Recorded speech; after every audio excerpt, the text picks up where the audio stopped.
We need digital natives, not relics from the past, Marcus declared, his eyes scanning the marketing department before landing squarely on me. The room of 23 employees suddenly became fascinated with their coffee cups and laptops. At 54, I was indeed the oldest person in the room by 15 years, but Marcus had no idea what he was really saying. I maintained my composure, straightening my blazer as I gathered my campaign materials. Interesting perspective, I replied evenly, my voice carrying the calm authority that comes from decades of experience. Several younger colleagues shot me sympathetic glances as I walked toward the door, but I held my head high. That evening, I sat in my home office overlooking the city skyline, watching the lights twinkle as dusk settled.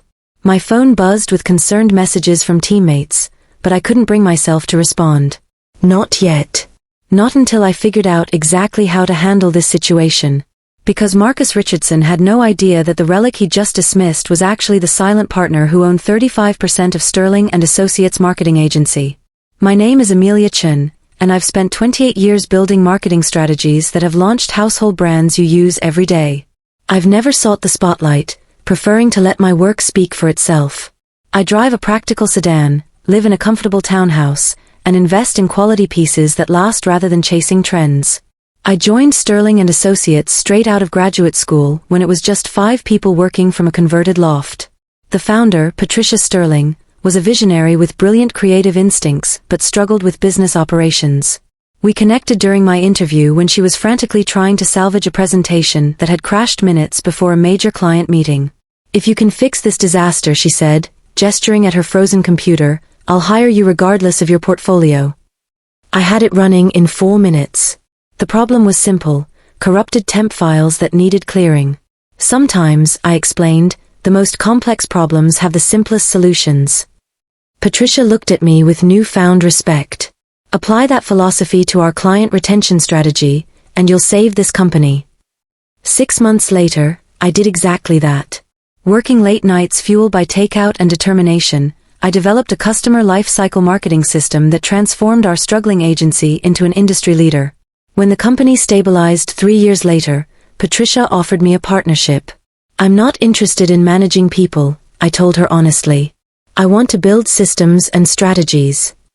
She respected that decision but insisted I accept significant equity instead. "You saved us, Amelia. This ensures you'll always have a voice here." For 25 years, that promise held true. Until Marcus arrived 8 months ago. The new regime. Marcus was 31, possessed an MBA from an elite business school, and radiated confidence from his perfectly styled hair to his designer sneakers. The board brought him in as creative director to modernize our approach to digital engagement.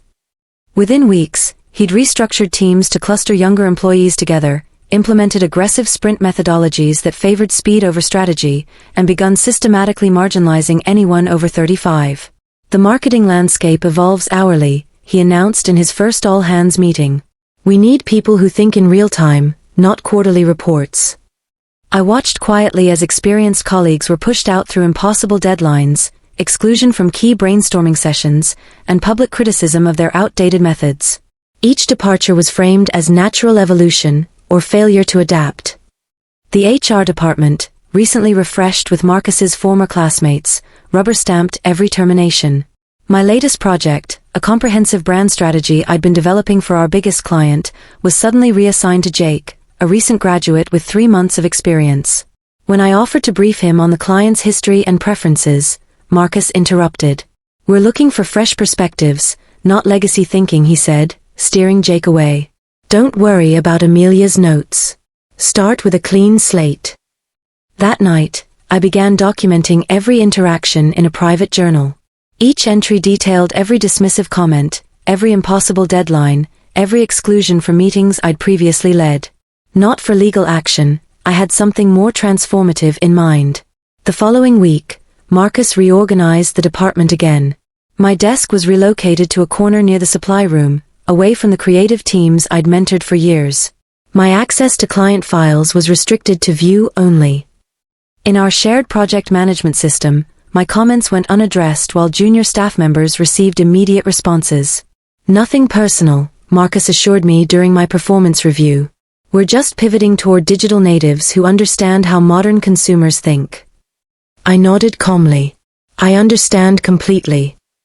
At home, I continued refining my brand strategy independently.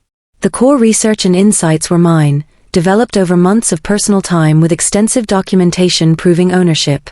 What the company didn't know was that this strategy could increase client retention by 45% while reducing acquisition costs by 30%. 3 days after being called a relic, I prepared for the company's annual awards gala. Instead of my usual understated black dress, I chose a sophisticated emerald gown I'd purchased for a special occasion but never worn. I styled my silver hair in an elegant chignon rather than my typical professional updo. When I arrived at the venue, a converted warehouse downtown, conversations paused as colleagues did double takes. Jake approached first, looking genuinely surprised. "Amelia, you look incredible." "Thank you," I replied warmly. "Special occasions deserve special effort." Across the room, Marcus was holding court with board members, gesturing enthusiastically as he outlined his vision for the agency's future. He hadn't noticed my entrance. Patricia spotted me from across the room and approached with arms outstretched. Though nearing 70, she still possessed the energy that had built our company from nothing. "There she is," she announced, embracing me warmly. "My secret weapon all these years." Marcus glanced over, his expression shifting from mild confusion to professional interest upon seeing me with the founder. Patricia took my arm. "Come say hello to the new board members. Most of them have never met the person who built the foundation of this company." As we approached Marcus's group, Patricia raised her voice slightly. "Everyone knows Amelia, of course, without whom none of us would be celebrating tonight." Marcus's expression remained pleasant but puzzled. "Marcus," Patricia continued, "you've been working closely with Amelia, right? Has she told you her story?" "We've collaborated on several initiatives," Marcus replied smoothly, "though we'd done nothing of the sort recently." "Wonderful," Patricia beamed. "Then you know you're working with the person who saved this company and still owns 35% of it." Marcus's wine glass tilted slightly, burgundy liquid threatening to spill. His face paled as the implications sank in. 35%, he repeated, his voice barely above a whisper. "Amelia could have been CEO if she'd wanted," Patricia continued cheerfully, oblivious to Marcus's discomfort. "Instead, she keeps building brilliant strategies. Speaking of which, how's that brand retention project coming along? The board's eager to see the results." Before Marcus could answer, I smiled.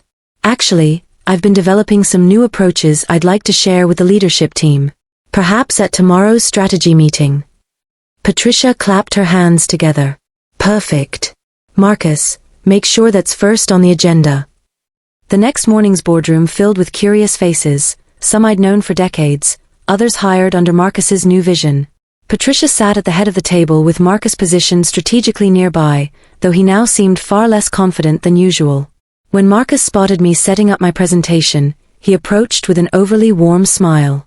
"Amelia, I want to apologize for any miscommunications.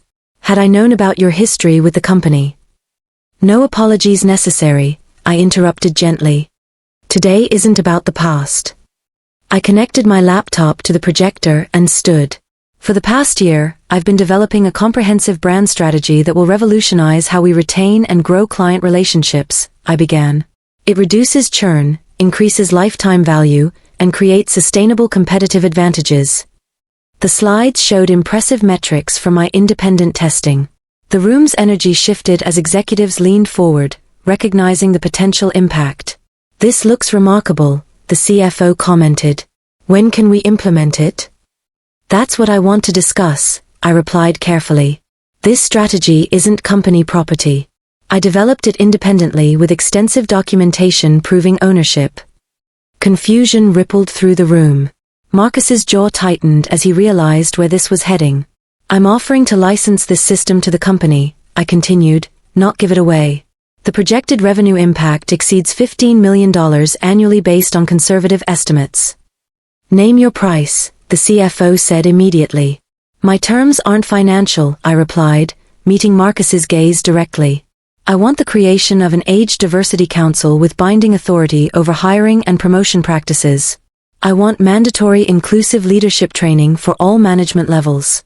And I want a cross-generational mentorship program that ensures knowledge transfer flows both ways. What followed wasn't just revenge, it was revolution. The board accepted my terms, and Marcus, to his credit, didn't fight the changes. Instead, he embraced them with surprising grace. Over the following months, I watched Marcus transform from an age-biased manager into an advocate for inclusive practices. The Diversity Council, which he co-chaired with me, systematically addressed discrimination while building bridges between different generations of employees. The mentorship program paired experienced strategists with digital natives, creating collaborative teams that outperformed homogeneous groups by every metric. Jake, my former replacement, became my mentee and taught me emerging social media strategies while I shared decades of client relationship wisdom. "This is actually working," he told me after one particularly productive session. "I thought older marketers would be stuck in traditional methods." "Some are," I acknowledged. "Just like some young marketers think disruption is always better than evolution. Both mindsets limit growth." 6 months after being called a relic, I stood before the entire company at our quarterly meeting, presenting the results of our transformation. Productivity up 42%, client satisfaction increased by 31%, employee turnover reduced by 48%, and innovation, measured by successful campaign launches, up by an astounding 60%. Marcus, now serving as head of inclusive innovation, had become one of the program's strongest advocates. During one implementation meeting, he confronted a department head who suggested sidelining an experienced account manager. "That's exactly the thinking we're working to eliminate," Marcus said firmly. "Experience and innovation amplify each other." After the meeting, I caught up with him in the hallway. "That was unexpected." "Which part?" he asked. "Your defense of inclusive practices. It seems genuine." He considered this as we walked. When you've been publicly wrong about something fundamental, you have two choices: double down on the mistake or learn from it. I chose to learn. "That takes courage," I acknowledged. "Not as much as you might think," he replied. "The data supporting diverse teams is overwhelming. Following evidence isn't courage, it's common sense."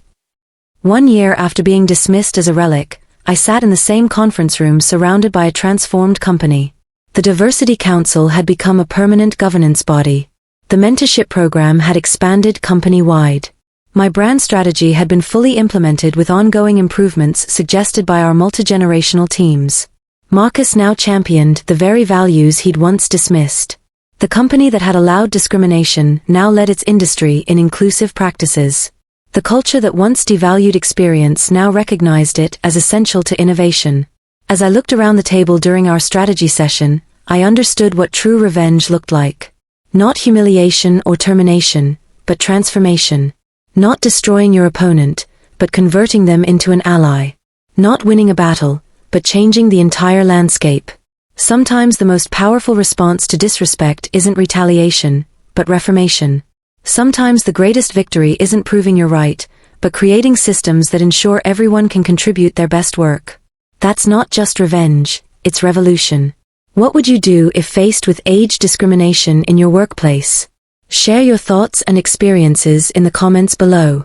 Sometimes the most powerful response to disrespect is transformation, not retaliation.